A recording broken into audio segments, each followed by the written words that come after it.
Hey guys, welcome back to week 7 of the WGL APAC-ASIA Gold Series. My name is Susie Kim.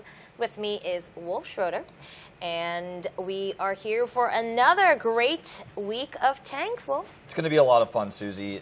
You know, we're getting deeper and deeper into this tournament. I know this. I say this every week, but we really are. We're starting to get, you know, the points a little bit more solid, trying to find out where these teams really are compared to each other. Right, and I mean, we're going to show you guys the rankings in a little bit, but obviously those at the top are starting to solidify their positions, but those in the middle, I mean, still, there's like almost wild cards, if you will, right in the middle right now. So it's really exciting to see how these teams are going to do. But before we go into the rankings so far, we're going to go ahead and introduce to you to the tournament in case this is the first time that you are watching it.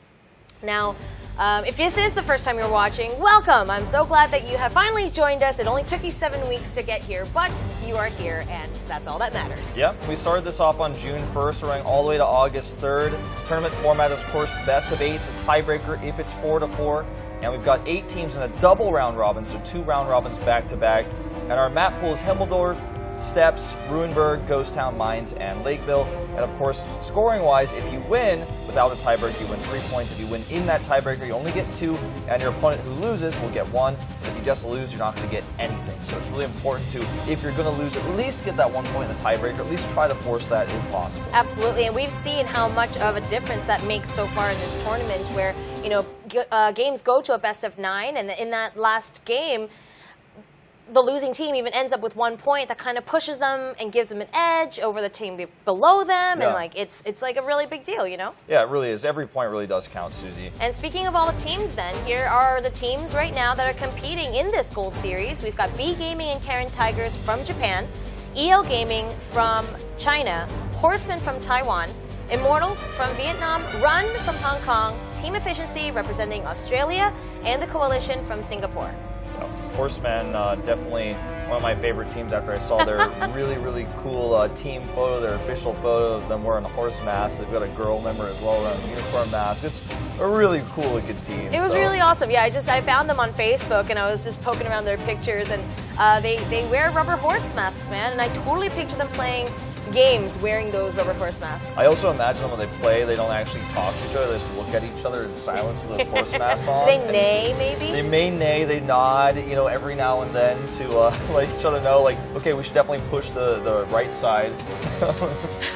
Okay, well anyway, I mean, those are the teams that are being represented here, and we have seen some fantastic play from all of these teams, actually, you know, and we had mentioned this last week, but we're starting to really get to see all the play styles of the individual teams. Yeah, and we're seeing a lot of teams that like to switch their players out, for example, as well, and we're starting to see more and more players. Some of the stronger teams are showing more players than we saw before because they're starting to get so far ahead. They're playing at some of the weaker teams. They switch their players out, so we actually get to see, you know, more of the deeper personalities, some of the deeper players in their big lineups, because all these teams have bigger lineups than just you know, the 7 that we're seeing. Right, and we will show that to you in just a bit. But here's the rankings right now. This is the 13th day of competition.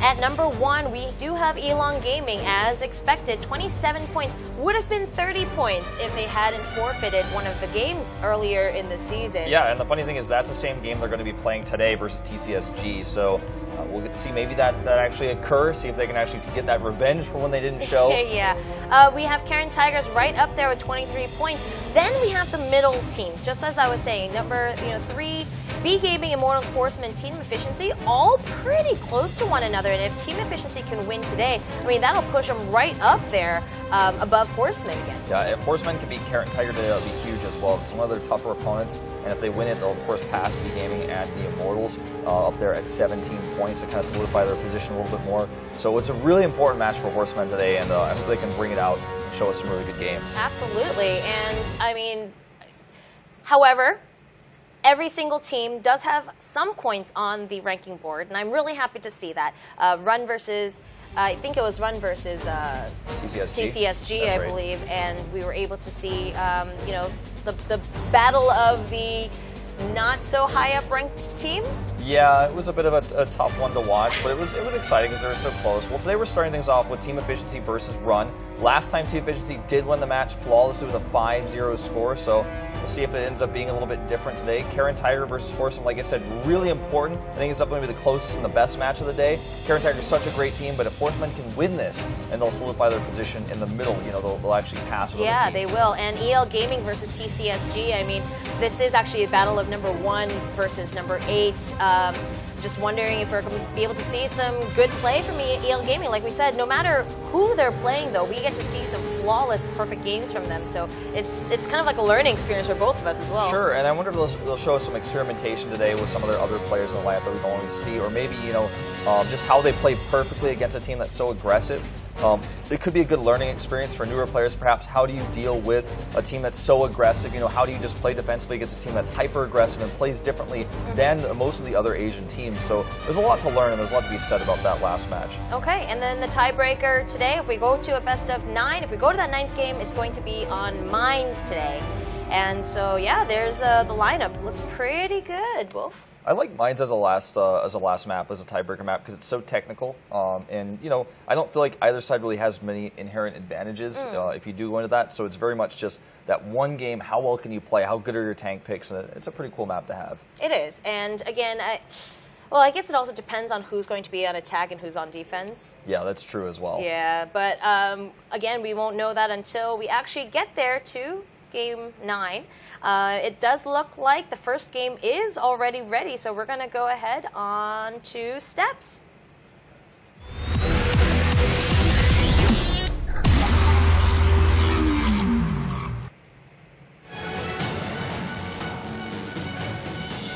All right, everyone, first game of the evening. We have Team Efficiency versus Run. Set number 1 on steps, and Run is going to be on the defense first. All right, let's talk about these tank lineups really quick. We've got 2 IS-3s for Team Efficiency, 4 T-54 lightweights, and a 12-ton, whereas on the other side of things, we're going to see an all T-54 lineup from Run, but they're going to run with 2 Tier 7s, the LTTB and the Walker Bulldog. This is a common composition we have seen on this map a lot. To have those 2 kind of fighting tanks there with your really mobile composition. Yeah, it looks like, I mean, they are on the defense. That kind of does surprise me that they're on the defense and they're running this super lightweight composition.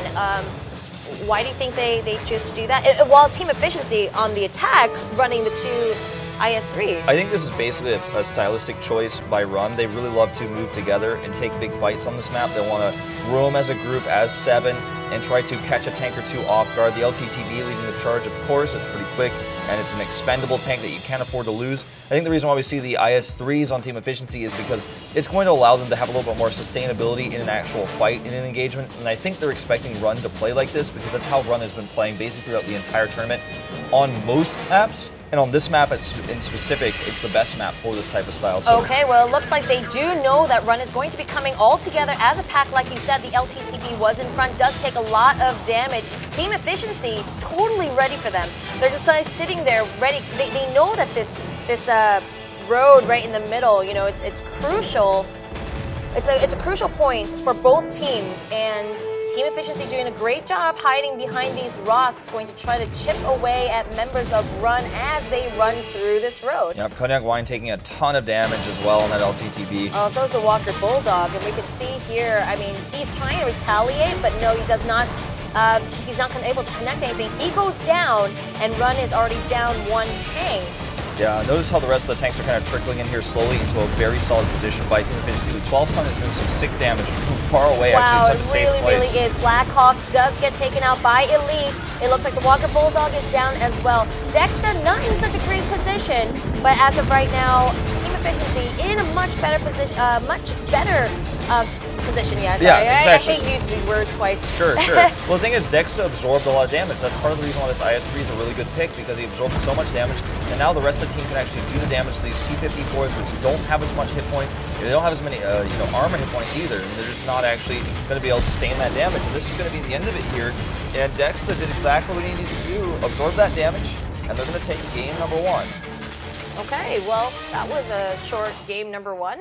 Team Efficiency is going to be able to quick and efficiently take that game. Yeah. Run actually probably did exactly what they expected them to do. Obviously, with the two Tier 7s, the LTTB and the Walker Bulldog, like that's kind of what we expected, right? Yeah, 100%. And I think we're going to see it again. And I think that Team Efficiency is going to play the same tanks. I think both teams are going to stick the same. And I think this entire series on this map especially is going to look like this. It's going to be Run just trying to find an opening, and Team Efficiency blocking them and defending them at every turn. Yeah. And if they mess up their control, if they mess up one of their tanks getting out of position, and Run is able to eliminate a tank early on and make that fight a 6v7, of course, in Run's favor, then I think that's the way they can actually take a game or two in this series, because Team Efficiency knows that they're playing like this. And if they try to play another style, to be totally frank, Run has done it once or twice. They look pretty weak, and that's why they keep using the style they're comfortable with. That is very true. But I'm thinking, though, on Steps, because it's such an open map, doesn't that make them extremely vulnerable to just kind of, because they're on the defense. They can use the clock to their advantage. Yeah, that's true.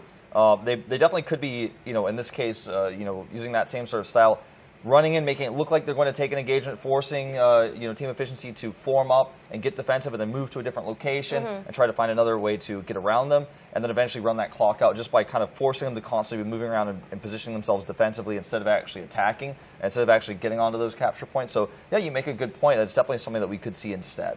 Okay. Well, yeah, it looks like in the lobby they're talking. You're right. There are no changes to the lineups. Either team, they're just going to stick with exactly what they have now.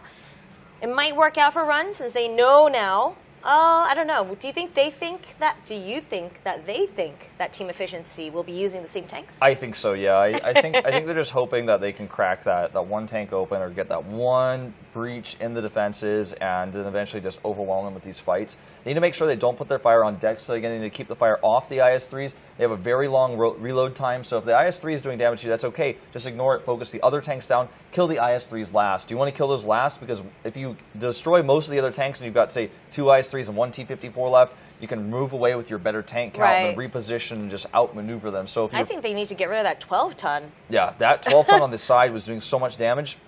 I mean, it is a Tier 6 tank, but it's an auto-loader. It does a lot of damage if it's left alone, and that's what we saw there. Absolutely. All right, so it looks like the game is going to get started pretty soon.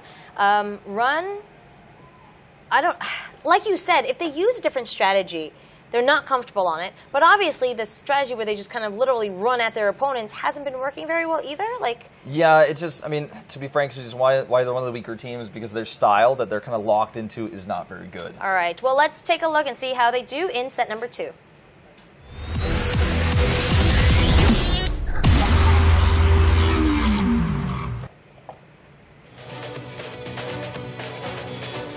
All right, guys, we have begun set number 2. Run is on the defense one more time.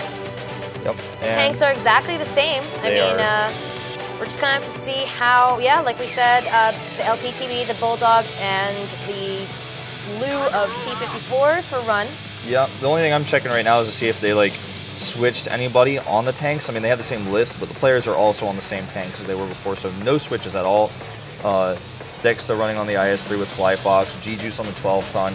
We had Cognac Wine, who actually got targeted down very early on the LTTB again. And, all right, so we can see here, Run, Cognac Wine definitely leading the charge with, his Tier 8 brothers there. And they're going to go the same route, basically. They're just going to try down to the south side while hugging the east side of the map.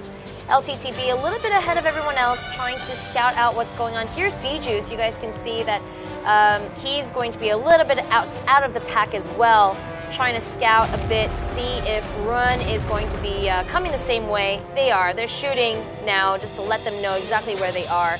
And look at Team Efficiency. They're just preparing now for the crossfire. D-Juice's position is good. I think part of the reason they Run just shot there is they were hoping to get a blind shot on him in a bush, but he wasn't in any of the bushes they expected.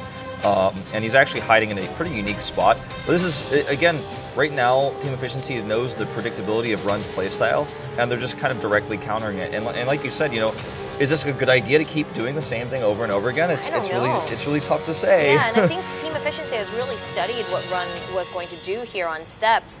And you could see the entire team come in all the way around now. They're on the west side of the map and still in a big bunch. At least they didn't go down that main road this time around. They're going to come try to flank them from behind, but Ooh, and is able to get a good shot onto Maul. The rest of the team now knows where they are.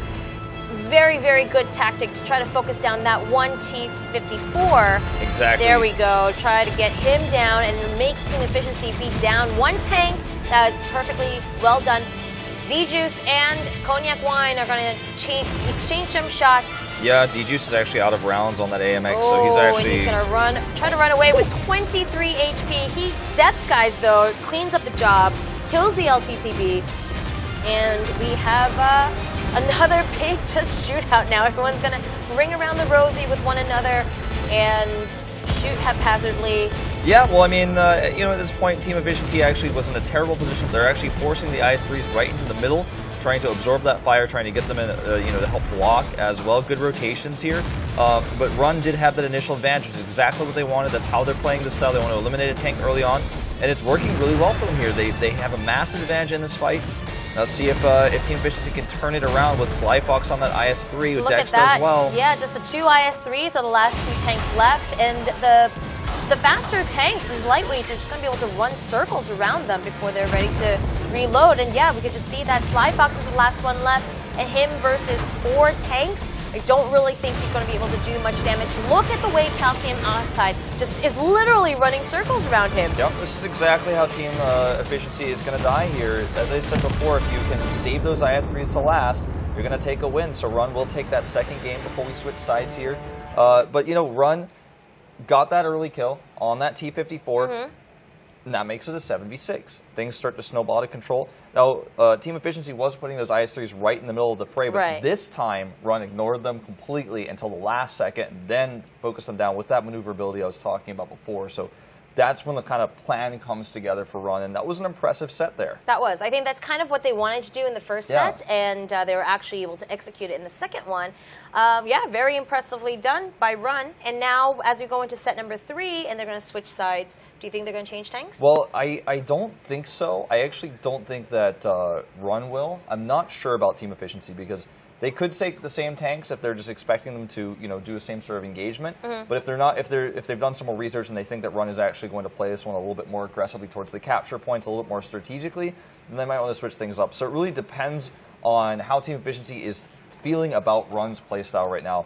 If I had to choose, if I had to guess, I would say both these teams will keep the tanks the same, even though we're switching sides. Yeah. That makes a lot of sense to me, too. Yeah. We might see an IS-3 switch with a T-32 as well. That would make a lot of sense to me. Because we see T-32s teched in like on the defensive side and against an aggressive team on this map quite a lot. They just kind of use that hull down and stay on the edge and do damage. Kind of like what we saw D-Juice do. You just try to avoid being in the middle of the fight and do some extra damage in a safe position where you can't get sniped. I don't know. It does make sense if it was against another team, but a team like Run, because most likely they will keep the same composition, I don't know if a T-32 would be optimal in that. It's risky, because if it gets surrounded or if it gets targeted down early, like if it gets surrounded very early on, then obviously it's going to be a prime target. It's not going to be very good in a fight. The T-32 is one of the worst tanks in that sort of straight-up fight, but if it can do damage before the fight occurs, I think that is what makes it a good pick. But the IS-3 is much better, obviously, in those straight-up engagements because it has more hit points. It has that larger armor, tough to penetrate, as we saw in Game 1 especially, because they did try to target it down. And obviously, it didn't work. I think either choice is good. I still think the two IS-3s is better, but I think they might switch to T-32, and I'm just saying that's a possibility more than, like, that's what I predict here. Right.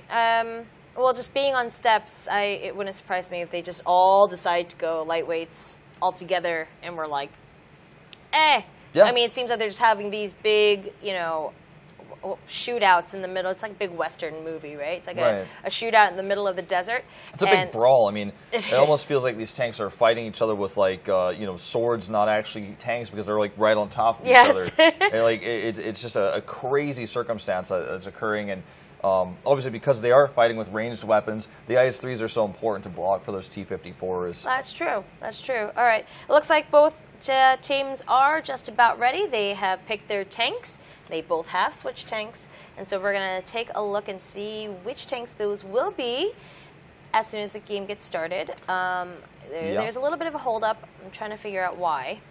Just waiting for, I think, confirmation that both teams are ready. I mean, everyone's all in the lobby. And I guess we'll be starting pretty soon, Susie. I think so too. You know, it would be pretty big, actually, if Run is able to take this win. It would be a good, you know, motivator for them, and also like would make them feel better. But this would really hurt, actually, Team Efficiency's chances. I think so too. All right, the game finally is ready. We're going to go into set number 3.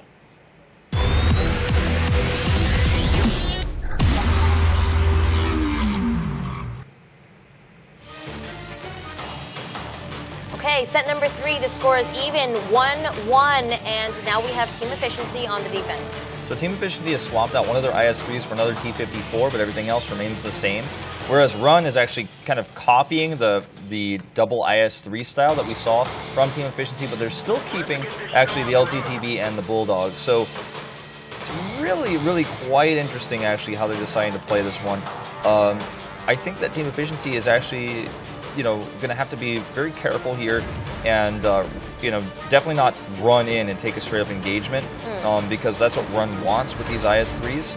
This is really surprising to me, actually. I did not expect Run to bring the IS-3s to the table. Yeah, I actually expected them to keep all lightweight tanks and just be able to quickly run around their opponents here. But okay, so here we go. We can see on the mini-map and on the main map, too, that Run is going to try to head over to the east side through the trees and bushes, not to get caught. Team Efficiency, they're just going to stay put. This is actually a very defensive play that we have been seeing often by other teams, where they kind of hang out by their spawning point in between the two base captures and utilizing the hills to make sure that they're given some good cover. Yep, they checked the bush spot on the left side as well with these tanks, just saying, all right, I don't know where you know, that LTTB might be hiding. You try to get vision. See, this is the position where that T-32 tank would have been a really good pick, but of course they couldn't have known that Run was actually playing very differently here. Wow, yeah, Run is just kind of sneaking on by. Cognac Wine is spotted. His sixth sense has gone off, and now the rest of the team knows exactly where they are. They're going to start shooting at one another. Nobody's really taking any hits at the moment. Cognac Wine probably going to go in and start the base capture clock. There it goes. 97 seconds on the clock. And yeah, now it's just a big brawl. Like you said, it was going to be two tanks are in the capture point both now. IS-3s, and that's what they're using these IS-3s for. That's the strategy, actually, to have these big, beefier tanks actually hold on to the capture point.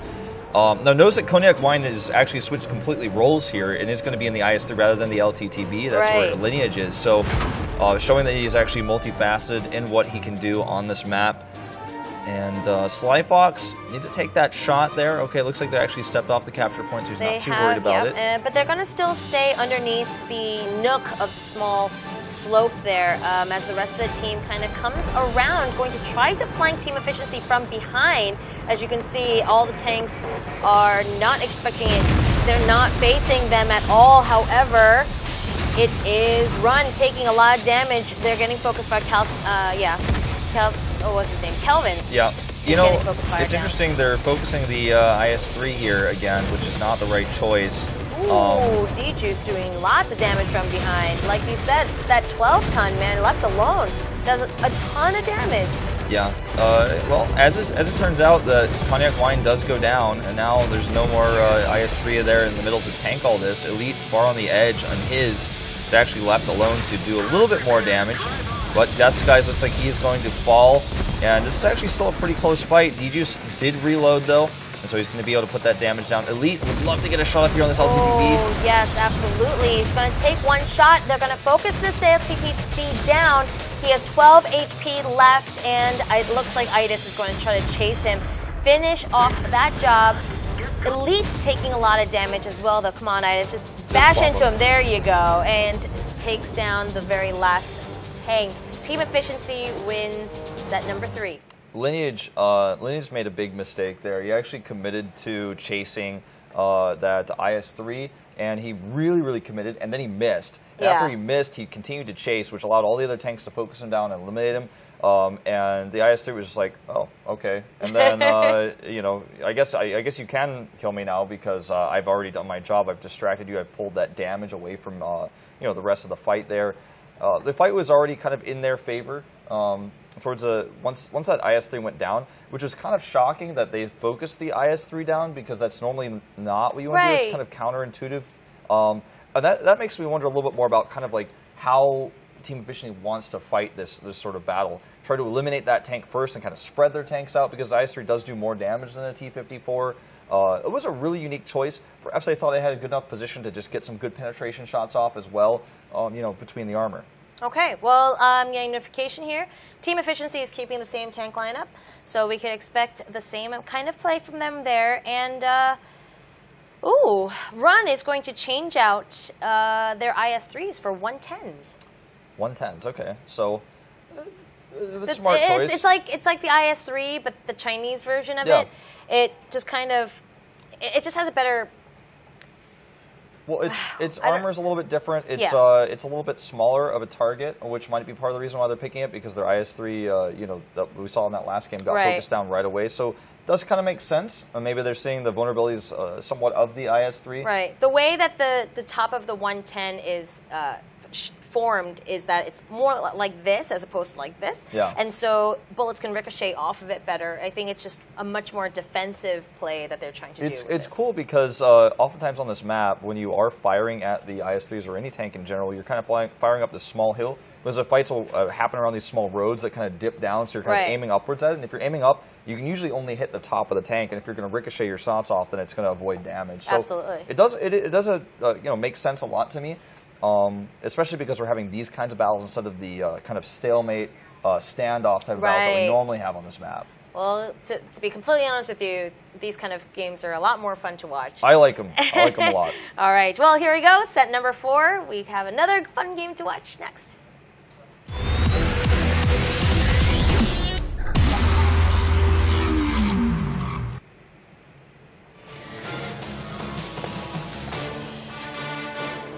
Here we go, guys. Set number 4, last game on this map. Team Efficiency versus Run. And Team Efficiency with 2 games there on the defense again. Same tanks for Team Efficiency, just those 110s you already talked about. The only changes that we have for Run, so no need to get too in-depth on these tanks. Let's just see how they want to position themselves here. These are the 110s, obviously, you know, defensively, quite a lot for you. Ooh, already we could hear some fire being shot. Don't that's know a bit strange. who it was. Yeah, that is a bit strange. It was, looks like Itis and Ma both took a shot, just based on the reloads we can see on the side of the screen. So, definitely intentional. I'm just not sure, you know, obviously at that distance, the accuracy is going to be quite poor. So, perhaps just hoping to get lucky. The reload time on the T-54 is so short that you can basically just do this if you're not worried about your opponent knowing where you are, and when you're that far away, it's not going to matter anyways. Yep, I mean, both teams are just taking shots at one another. You can see the residue of the shots, really. Yeah. Okay, Run kind of hiding out towards the bottom east side of the map and sending their 110s ahead first while all the lightweights are hanging back by the trees. Yeah. Cognac wine and Cud going together. You guys can see the difference in the shape of the tanks as they're marching on through. Yeah, absolutely. You know, you saw actually the one part of their tank that was exposed there over that little hill was actually just the top. The part where the ricochet is increased, so it's a smart choice. Okay, the entire team they were waiting for the 110s to hurry up because they're a little bit slower than the others, but Team Efficiency totally ready. They all focus fire down onto Cognac Wine. Does not hit him though. This positioning is great behind the little hill here. Yeah, and again, you know, if it hits the top, depending on how the angle is, it's going to ricochet off, similar to a T-32, you know. And this is better than a T-32 because in a straight-up fight as well, in one of those brawls like we were talking about, it's going to be better than a T-32. So it's a really good medium, like, you know, in-between sort of pick between the T-32 and between the IS-3. It kind of serves both roles quite well. Okay, they're starting the base capture again like they did before.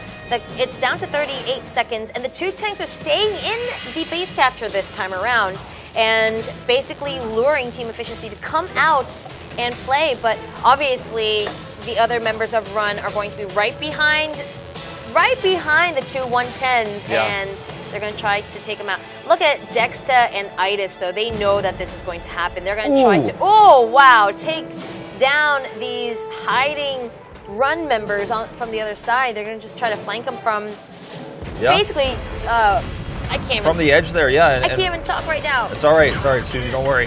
Try to beat them at their own game. That's exactly, what I want to say. Yeah. That's well said. Now, D-Juice is going to deny the capture here very aggressively. Kelvin does go down. Cognac Wine is taking some serious damage because he's being shot at such an angle by D-Juice that his hull is to protect him. He got shot at from 4 different angles. Basically, they wanted to make sure that he was out so that the face capture timer gets reset. It sure does. It is up to 86 seconds now. Cud is the only one in there, but you know what? He's going to get hit as well. Base capture gets reset. Dexter takes a ton of damage here, but he's just doing a great job going right in between the 2 members of Run, unable to let them run free, basically.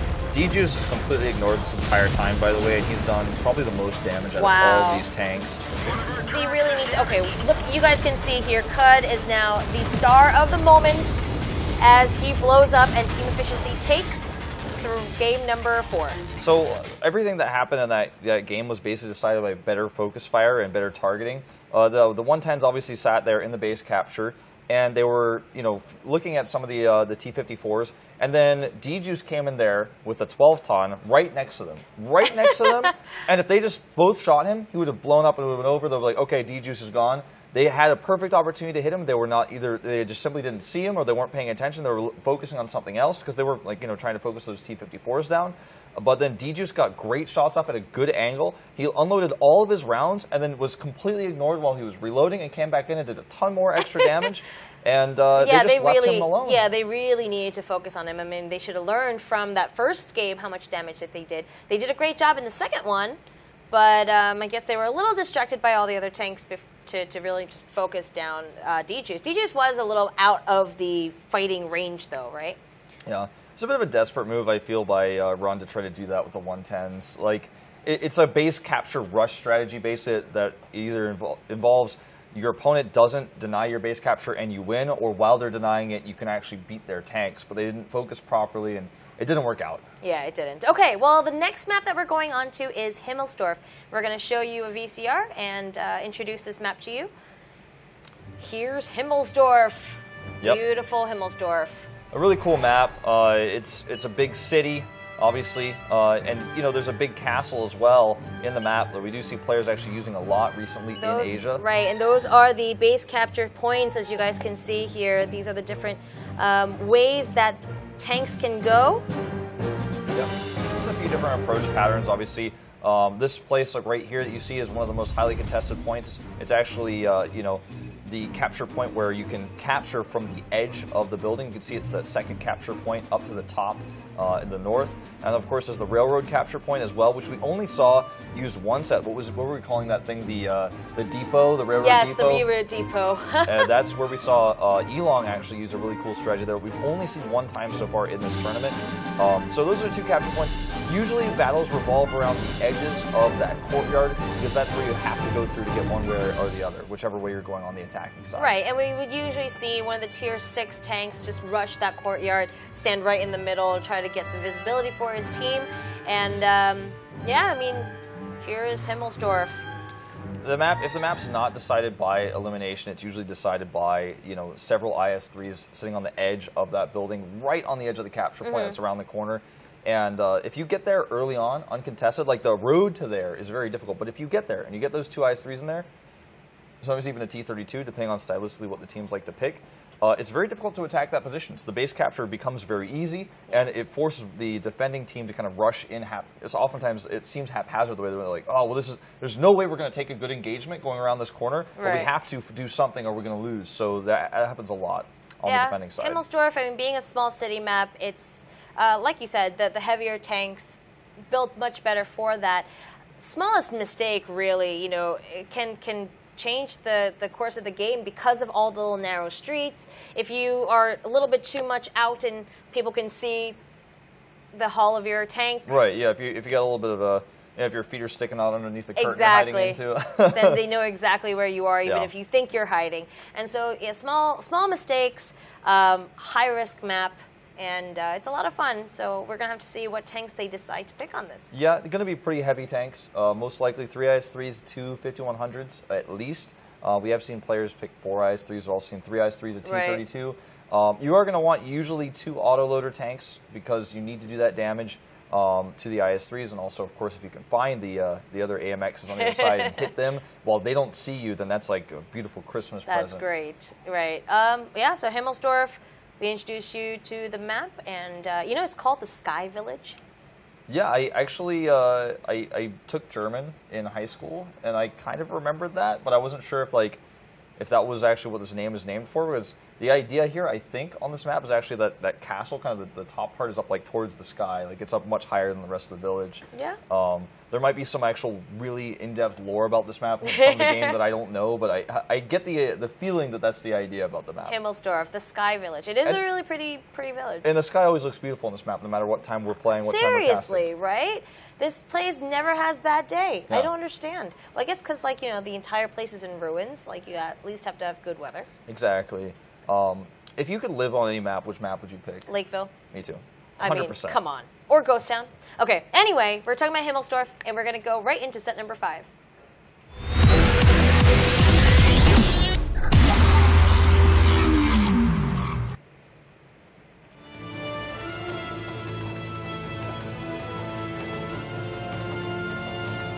Welcome to beautiful Himmelsdorf, where the weather is always absolutely gorgeous.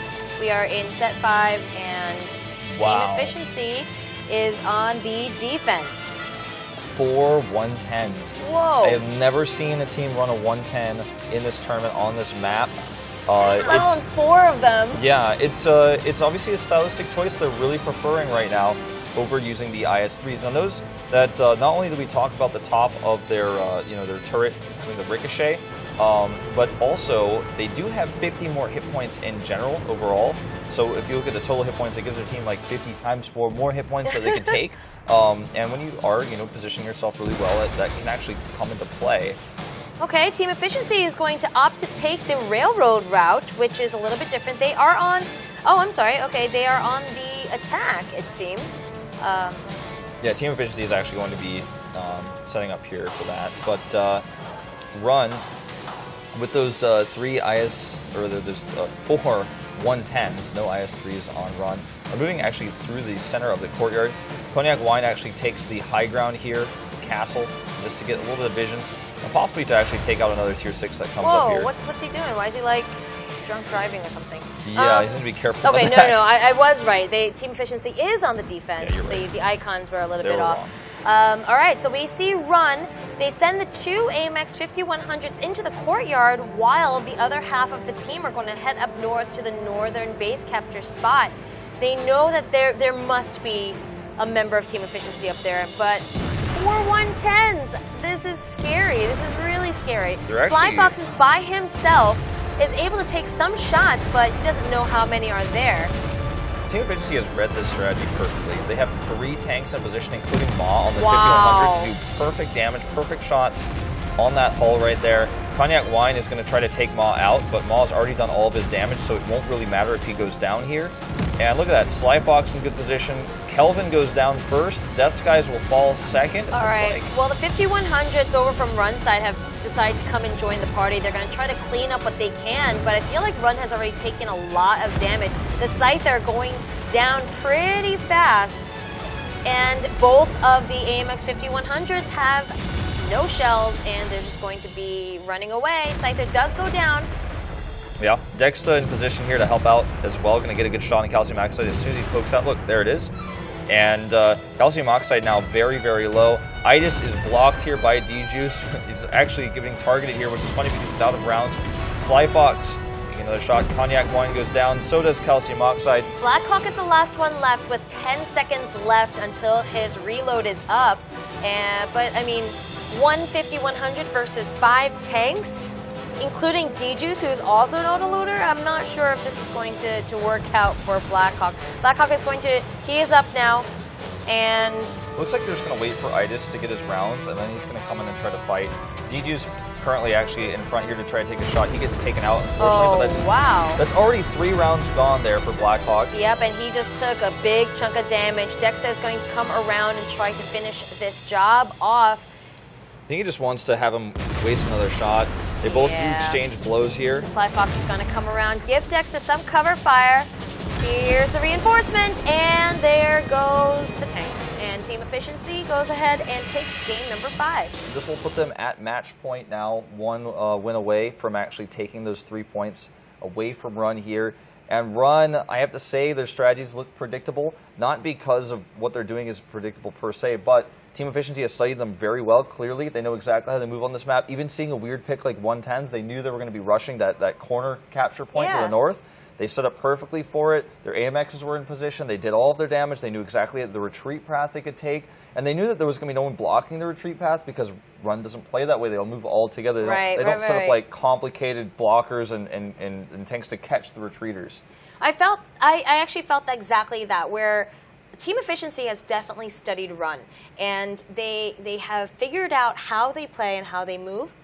And they've really came in prepared today to make sure that they can solidify that victory. I gotta say, Team Efficiency is definitely one of my favorite teams in this tournament. You know, they're not. Is that because they follow you on Twitter? Well, that is related, but they are very smart, and I could see in their games, sometimes from game to game or from match to match, how they prepare for these teams. They do a lot of prep work. It's very clear. It's very evident. You know, a team like Elong will sometimes just go, well, I don't really need to look at Run. Let's kind of play this game by game. We're just better than them. We're going to win, and they do. But I look at Team Efficiency, and they're like, hey, let's do exactly the counter to what they're going to do. I've studied them. They play it the same way almost every time. Let's just beat them by beating what they do, like beating their strategy. Yeah, and let's see if they could do that again in the very next game.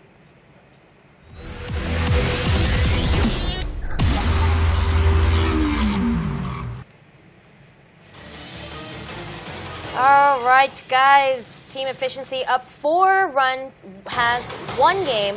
And if Team Efficiency wins set number 6, then that is it. All right, so 2 5100s, 4 IS3s, and a 12-ton versus the same lineup for This is the heaviest tank lineup ever. Ever. The thing is, like, if you think about the tier 6 tank, I mean, it's pretty heavy. I mean, it's 12 tons. That's quite heavy. That's quite heavy. That's 24,000 pounds, Susie. True enough. I don't know how many kilograms that is, but it's definitely a lot. That's all I know. All right, so we're seeing Team Efficiency again form up perfectly here for this rush to the northern capture point. Again, we see Cognac Wine on the 12-ton go up to the castle. He's brought a buddy with him this time. I cannot see on the minimap who's with him. It's the Scyther, it looks like. And Scyther is heading up towards the castle cathedral. Castle cathedral. Yeah, that top thing that's up there. I like to call it the castle, even though it's not necessarily a castle. The Sky Village. Okay, so we can see here, Run is going to take 5 of their tanks and run towards the east side of this courtyard, as you can see here on this big map. Okay, this is really cool. This is a little bit more technical than what we saw from Run, like possibly ever. They've got these 2 AMXs on the top waiting for a scouting tank. They were in perfect position to blow up, say, D-Juice if he ran up there. And now they're going to be able to give support fire from up there as well, or they're going to be able to come around the backside, which they're going to do this time much faster than they did last game.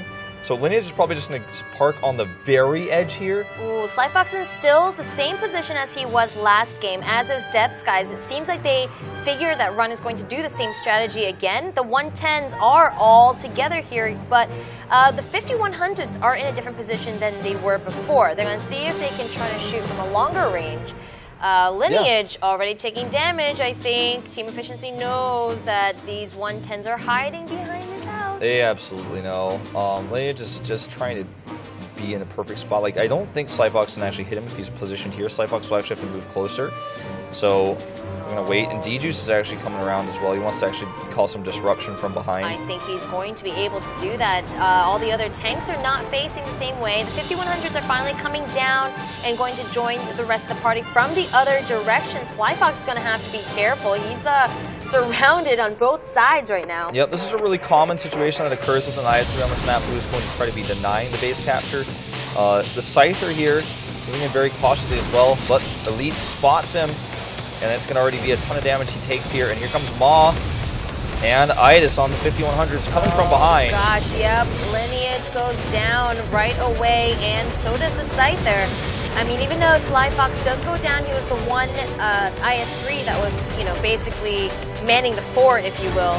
He goes down, but to what expense? I mean, Run has lost definitely more members of their team. They've lost a lot more hit points. Yes, they've lost all position as well. Now Itis is able to just run in here with a 1500. That should never be able to happen. That's how ahead they are. Cognac Wine is actually going to get focused down by perfect shots from D-Juice as well. So far away, but still doesn't even miss. Calcium Oxide might be able to get Death Skies for his trouble, but that's all he's going to get as Run has lost this series. No, he doesn't even get Death Skies on the way. But oh, one more shot. Maybe. Oh, he misses. Are you kidding me? Oh, I can't believe he missed that shot. But Team Efficiency will win the series 5-1 and take those 3 points they so desperately need right now, Susie. Well, okay. I'm really surprised that he missed that, and but you know what? He also had 3 other tanks basically trying to shoot his face off, and I totally understand why he might have been flustered and not gotten that shot to connect. So yeah, I mean I find that map is kind of dominated by that strategy in Asia right now, but Team Efficiency knew how they were going to play it, and they positioned themselves well. One of the strengths of that strategy is there's a few other viable strategies and a few other positions you can take in the early game, and if you do that, it becomes a lot harder to set up a defense because you have to scout, you have to know where they are, and then you have to set up your defense later, and so you're not going to be able to necessarily get 4 tanks in position to defend. You might only have Sly Fox there, right, and that's risky because he's alone. But if you look at it from what we are seeing here, they're just rushing it every time, which is insanely predictable, and they're just defending it hardcore. Yeah. So, I mean, if you don't try anything else, if you don't move anywhere else, if you don't keep them guessing, and you just go straight there, they just blindly counter that. They just sit there and defend. All right. Well, you know what? Run did better this time around. They did take 1 map off of Team Efficiency, but good job to Team Efficiency today. And that will be the end of our first series. We're going to take a 10-minute break and come back, and we will have the second series all ready for you. So don't go anywhere. We will see you in just a little bit.